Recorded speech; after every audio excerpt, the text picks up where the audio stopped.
Breaking tonight, new questions about the horrific kidnapping of nearly 300 schoolgirls and whether Hillary Clinton and her State Department could and should have done more to track and target this terror group behind the attack. Good evening, everyone. I'm Megyn Kelly. This is the Kelly File. We have been following the story of the radical Islamic terror group Boko Haram after this group stormed a school in Nigeria nearly 3 weeks ago, taking away hundreds of schoolgirls in a convoy of vehicles.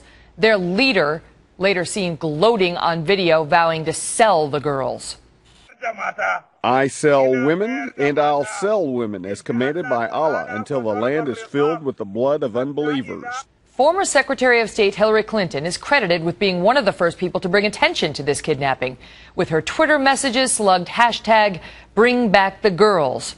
And just last night, she condemned this terror group.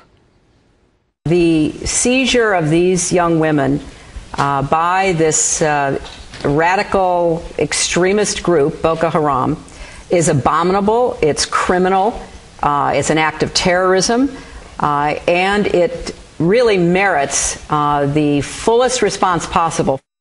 It's an act of terrorism, she says. But tonight, the Daily Beast is reporting that it was Hillary Clinton herself that campaigned against putting these kidnappers on the list of terrorist organizations when she was in control of the State Department, and that she did that repeatedly. That as far back as January of 2012, letters from the Department of Justice, the CIA, members of Congress, the FBI were sent to the State Department pleading, to no avail, that this group be put on the State Department's list of terrorists. Congressman Peter King even warned that, quote, we are deeply concerned that Boko Haram's tactics, targeting, and fundraising operations appear to be increasingly international in scope, including within the U.S. homeland. Despite a number of similar letters and pleas to follow, Secretary Clinton's State Department never took action. And now some of those involved have gone to the media saying, quote, the one thing she could have done, the one tool she had at her disposal, she didn't use.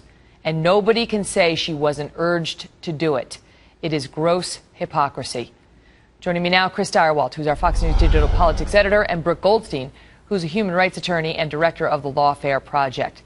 So when I first heard people were trying to cast any blame on America or our State Department or Hillary Clinton for what's happened in Nigeria, to be honest, I rolled my eyes. And then I read more about how great the push had been to get the State Department to label this group a terror organization, and the strong resistance within state under her watch to do it. Brooke, they have come out and said, her defender said the reason she didn't do it is because it's basically a local matter, and they didn't want to empower this local terrorist group by giving it this designation. Do you buy that? Absolutely not. I mean, it's akin to arguing that we don't want to call a terrorist group because we're going to make them mad, because, you know, in some way or another, it's going to facilitate their ability to raise money. And the exact opposite is true.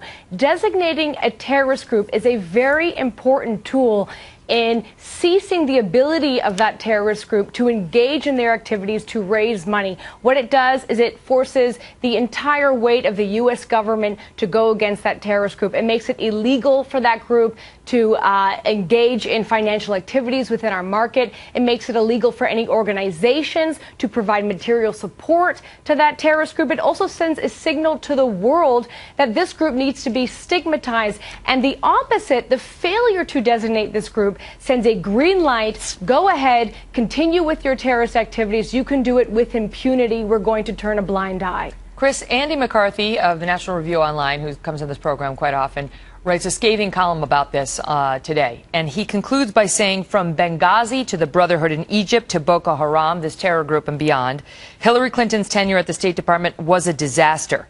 He writes, but she is an excellent tweeter because she sent out a tweet saying we must stand up to terrorism, talking about this very group that she declined to label a terrorist group on our State Department terrorist list. Will this become a political issue? It already is. And to the point of your question to Brooke, whether that rationale is legitimate or not, the truth is it was incorrect. And as we see there, and whether it's there or Benghazi or the Russia reset or whatever else, if you think about it, at one time the argument was that Hillary Clinton was going to have sort of a do-nothing term as Secretary of State, that the president mostly worked around her and wasn't really that interested in foreign policy anyway, so she didn't get to do much but log a lot of miles. Now, as we see what John Kerry's doing and we see what the consequences are, her decisions and her choices in real time are consequential to the extreme degree, because now she's the 2016 Democratic frontrunner and the main hope for that party.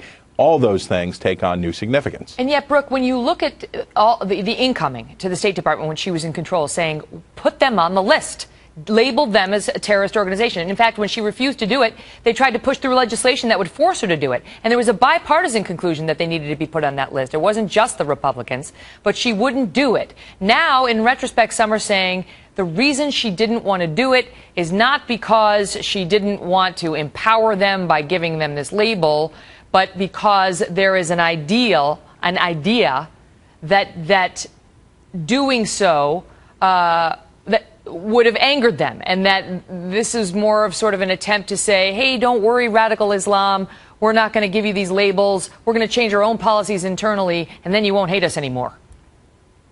Yeah, and not only did she not do it, but the State Department actively lobbied against the designation. At the same time, we have quotes from the State Department denying, I quote, Boko Haram is not an organized, ideologically driven movement like Al-Qaeda. It is the result of natural social dynamics driven by poverty. That is a quote from 2012 by the Assistant Secretary of State for African Affairs. So this administration is denying that there is a theological motivation to Islamist terrorism and is turning a blind eye to the Islamist terrorist war on Christianity, the war on the West. They are not condemning what's happening in Pakistan. They're not condemning the brutal slaughter of Christians in Egypt.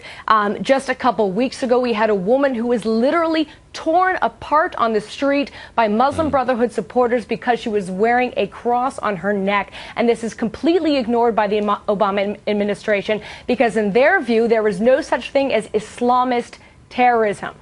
You know, Chris, there's no, you can't pin the actions of these terrorists on anybody other than themselves. But this, as you point out, could become a campaign issue because of the notions of radical Islam, of what terror groups like this are motivated by, and how they can or cannot be hobbled. And it's a narrative we've heard used against Democrats before. The best thing that Hillary Clinton has going for her as she looks towards a general election is her hawkish stance on foreign policy. If this is the case, and if what we see in Benghazi, if it is true, the allegation that she failed to order a response, those allegations prove to be very serious for somebody whose hawkishness is supposed to be their political selling point. I do want to tell the audience that she did put 3 leaders of Boko Haram on a terrorist list in 2012, but continued to decline to put the group on our terrorist list, believing that it could enhance their reputation. Panel, thank you both.